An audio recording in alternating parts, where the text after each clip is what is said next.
Évangile de Jésus-Christ selon saint Jean.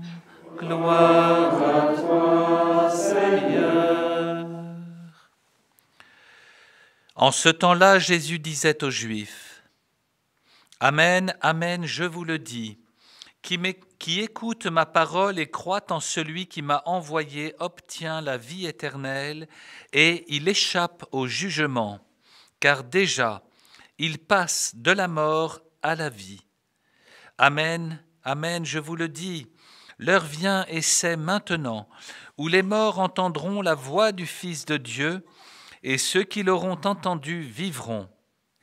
Comme le Père en effet a la vie en lui-même, ainsi a-t-il donné au Fils d'avoir lui aussi la vie en lui-même.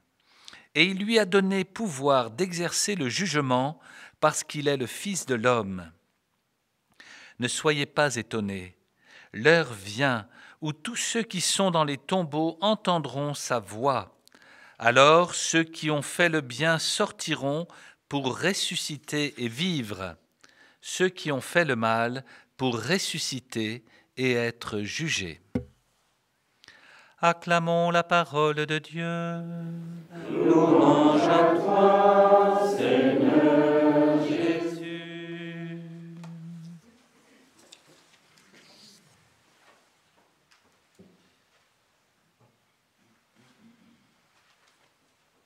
Chaque année, cette fête des défunts est également le mois de novembre, nous rappelle opportunément ce devoir de foi et de charité que nous avons de prier pour nos morts. Si je prenais une image, c'est comme si nous avions notre grand-père, par exemple, à l'hôpital depuis 20 ans, et qu'un jour on se rappelle qu'on n'a jamais été lui rendre visite. On pourrait se poser la question de savoir qu'est-ce qu'il nous dirait quand nous irions le visiter finalement. Pourquoi est-ce que tu ne m'as pas vu pendant 20 ans.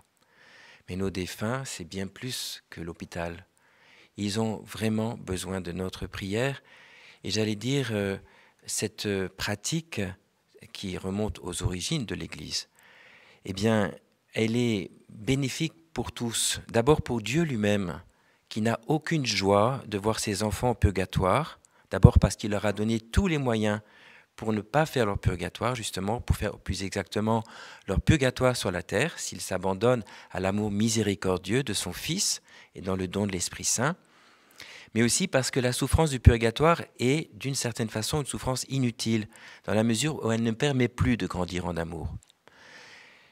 Et bien sûr, la joie des âmes du purgatoire, elles-mêmes, qui nous en rendront grâce, j'allais dire éternellement, et pour qui cette prière que nous faisons va libérer, comme le dit le catéchisme, leur intercession en notre faveur. Et donc aussi notre propre joie, d'abord de savoir nos défunts dans la joie éternelle et aussi de savoir qu'ils pourront encore mieux prier pour nous désormais. Alors profitons des moyens que l'Église nous donne, je rappelle simplement la prière, les petits sacrifices de tous les jours que nous pouvons offrir. Récemment, une personne me disait que quand elle devait traverser la rue et que le signal était au rouge, elle offrait ça pour les âmes du purgatoire. Je l'ai beaucoup admiré. Mais ça veut dire que tout peut être offert. Rien n'est perdu quand tout est offert dans l'Église. Et bien sûr, comme à chaque messe, nous pouvons offrir le sacrifice en vertu de notre sacerdoce baptismal par les mains du prêtre pour nos défunts. Mais c'est encore mieux de demander au prêtre de célébrer une messe en vertu de leur sacerdoce ministériel, une persona Christi, pour le repos de leur âme. Et ce que l'Église nous a rappelé tout récemment, la pratique de l'indulgence plénière, que l'on peut gagner tous les jours pour un défunt, aux conditions habituelles, s'être confessé récemment, ou le faire juste après, la communion, le credo, la prière aux intentions du pape et une œuvre de piété ou de charité. Par exemple, prier une demi-heure devant le Saint-Sacrement, ça suffit.